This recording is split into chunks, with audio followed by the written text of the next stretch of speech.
Compensation is one of the main reasons that people switch to a different career industry. During my MBA program, we took a class called Human Resource Management. And it was one Tuesday evening where our topic of discussion was compensation. Our professor was a 15-year plus HR professional. And she was a beast. She taught and also she did consulting on the side. And throughout our discussion, a lot of the students would talk about the reason that they're doing their MBA. And one of the main reasons was because they wanted to switch industries. And to be honest, that was my reason too. But if you want more details and figure out if an MBA is worth it for you, then check out this video above and it'll give you all the details. But before I did start my first class in my MBA program, I did sit down, did a cost-benefit analysis, I prayed about it, and I made the decision to go back to school. And by doing that, 6 months into my program, I was able to secure a spot in a corporate finance role. And to be honest, majority of my classmates that were switching industries,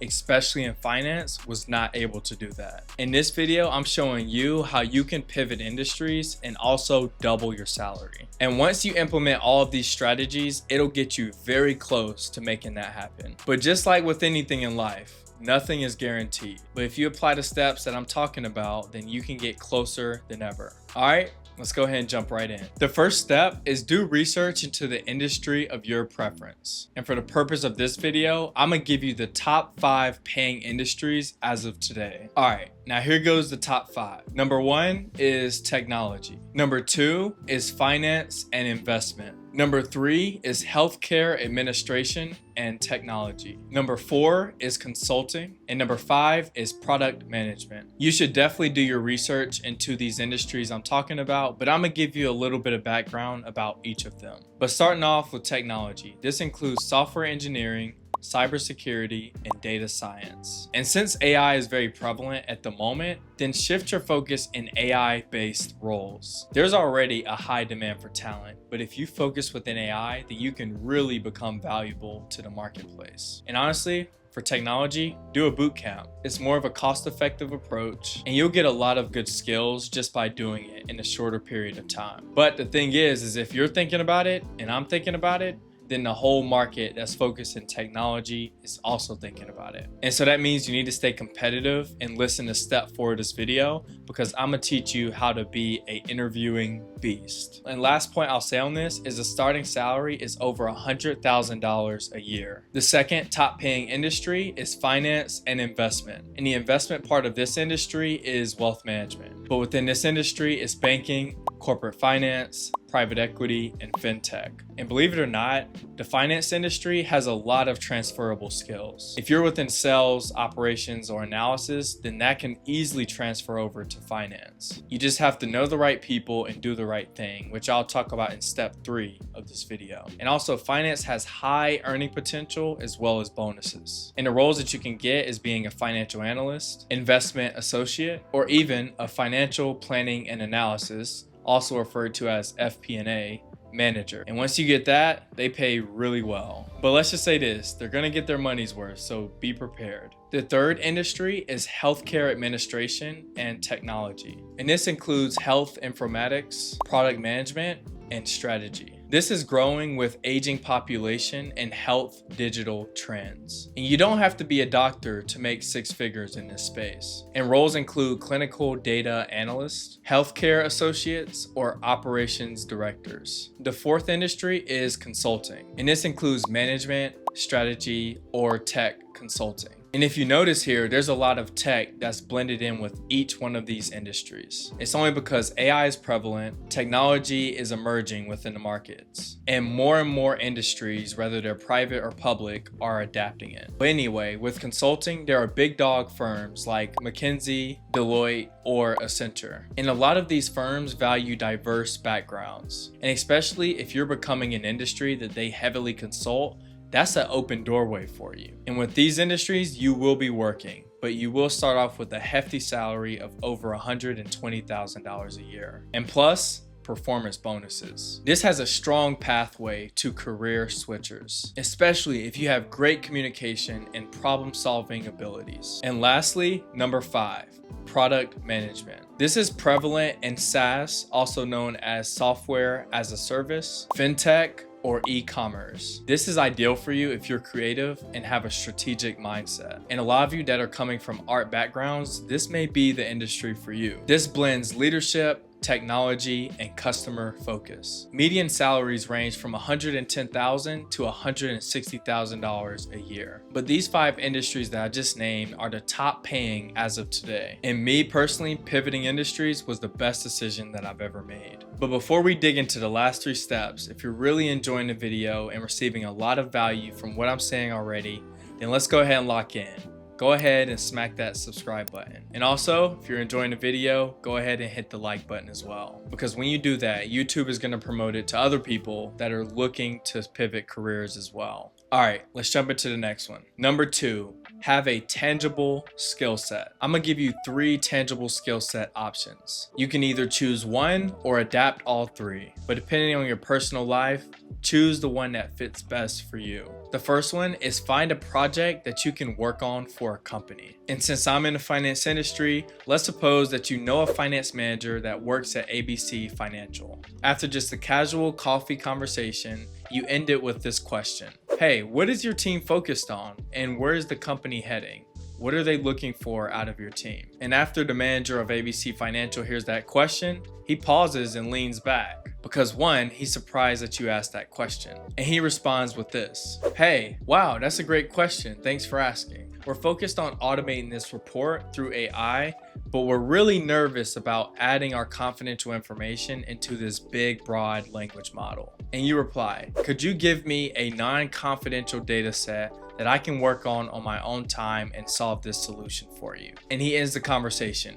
Yes, absolutely. I'll send it over to you shortly. By doing that, you're being proactive, you're showing initiative, and you're willing to do work unpaid. And that right there is how you separate yourself. The second tangible skill set is get a certification. This shows your field that you're proactive in the industry that you're pursuing. It also shows that you're willing to sacrifice time to go ahead and start learning the industry language. These are very cost effective, but make sure that you get it from an accredited website. What I mean by accredited is don't just get it off this Instagram influencer that's selling their course. I'm talking about a platform that has a big name. And this could be LinkedIn, Google certifications, or even a university. And then the last tangible skill set is a college degree. And if you've never been to college, then this would be an undergraduate degree. And if you have been to college, then this would be a master's degree. And when you go to grad school, be sure to put your concentration or even your area of focus in the industry that you want to pivot to. But if you want to keep it open, I recommend getting an MBA. This is also known as a Master's of Business Administration.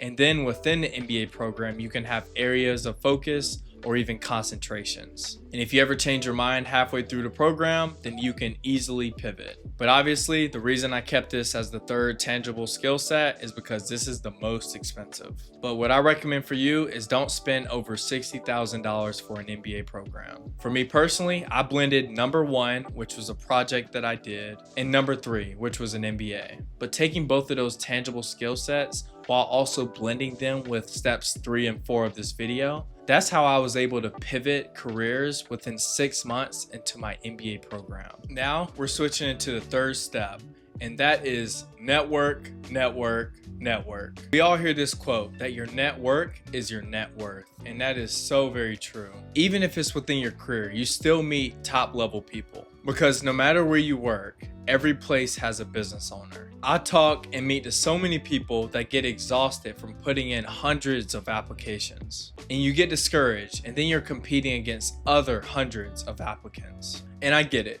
Not everyone knows how to network or wants to know how to network, but this is literally how you get into the door. I encourage you to take that same energy, get off your couch, and figure out how to network with people. If you live within a small town, then move somewhere, travel an hour away, fly out to a conference, whatever you need to do, but focus on earning that networking skill set, because that's how the top level people in all industries and all businesses make it to the highest level. The first step is download a LinkedIn profile. Create an account and connect with all the people that you've met within your lifetime. Look at their profile and take what you can to build yours. After that, find people within your desired industry. Shoot a cold message or cold email to connect with the low-level employees within the companies that you're looking for. After you reach out, ask for 5 to 15 minutes of their time. The first 5 minutes is used for you and them trading personal stories. In the next 10 minutes, you spend going through the questions that you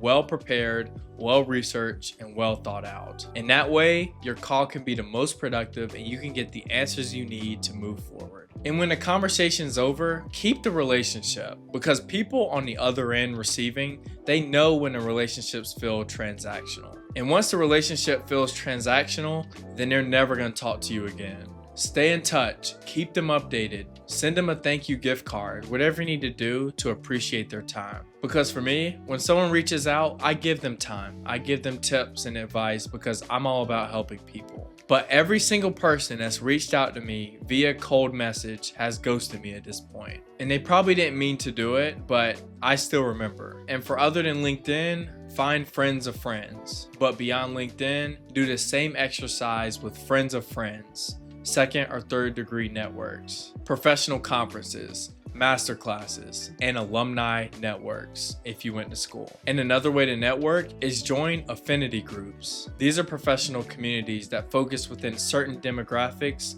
and/or certain industries. Personally, I'm in an affinity group that represents Black professionals within the finance industry. And trust me, if you're a human being breathing on this earth, there's always an affinity group for you. And when you join those affinity groups, stay connected, whether that's in person or virtually. And when you stay connected, volunteer within those affinity groups. And also while you're volunteering, find other ways to give back and potentially join the board of directors one day. Because once you get to that level, you will become unstoppable. And now we're wrapping it up with the last step on how to pivot industries effectively. And that is, of course, sell yourself. Once you've done steps 1 through 3, as I just previously talked about, now it's ready to put yourself on a pedestal. This is the moment where you're not cocky, but you're confident enough to convince employer that you can bring value to the organization. Let's say that you did all the steps that I just talked about and you got in front of an interviewer. And you're so nervous, but you don't have reason to be nervous because you have now brought value to the table. They wouldn't have asked you to an interview if they did not see potential. And since I only teach y'all about stuff that I've experienced or have a very deep understanding in it, then I'm gonna go through my story and show you how I sold myself. There was a guy I met in public. We shook hands, he knew I was going for my MBA program, and he introduced me to an affinity group. That affinity group was for Black professionals doing their MBA program. I joined and spotted on their website that they had an annual conference every single year. I was hesitant about buying my conference ticket and then the travel fees that were associated because I didn't understand the value of the group. I took a deep breath and clicked pay now. The time came, I drove to the desired spot. I didn't know anyone at the conference. That conference was full of thousands of people and there were over 200 companies that were sitting in their booths. As soon as I stepped inside, I looked around and took a deep breath. I had my backpack on, I took my folder full of resumes out, and then I went to my desired industry booth, which in that case was finance. I've done an internship a little bit before, but I didn't have a ton of experience. Because the company I was shooting for was my top company, I revisited the booth over 3 times. And the first time that I did visit that booth, they gave me a card invite to the reception that was later on that night. 11 a.m. arrived. I finally shook hands with the people I spoke with the previous night at the reception, and then we both sat down. They started off the question like this: Josh, tell me about yourself. This question is the perfect opportunity for you to sell yourself. You start by covering your credibility. These are the tangible skill sets that you have. These are also the people that you've reached out to and spoke to within the same industry. And then you go through the takeaways that came from those conversations. After that, you cover the value that you can bring to the organization. Have you had previous leadership experience? Did you go for a master's degree? Are you currently working on a certification? Do you have communication skills? And whatever that value is, that's what you say. Where specifically within that company do you want to end up? I can go to the specifics about interviewing and negotiating in a different video,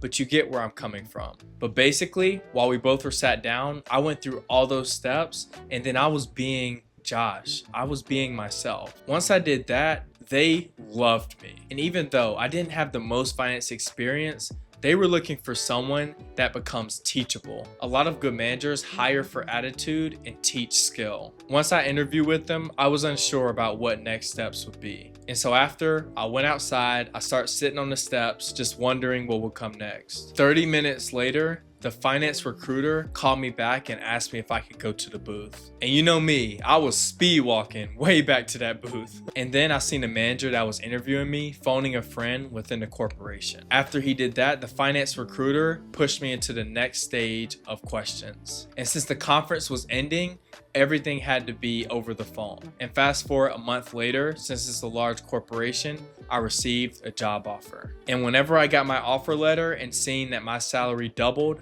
I was so excited. I thanked God, and I still thank Him today. And even now, since I don't work at that first place anymore, I still keep in touch with the manager that gave me an opportunity. One is to show him that I'm extremely grateful. And second, most importantly, is he provides a lot of value in my life and vice versa. And since you've stuck through all the steps of this video, you now have your tool belt that you can use to switch careers and double your salary. But drop a comment below. Let me know which career you're thinking about pivoting to. But I appreciate y'all watching. I hope you take care, and I'll see you in the next one.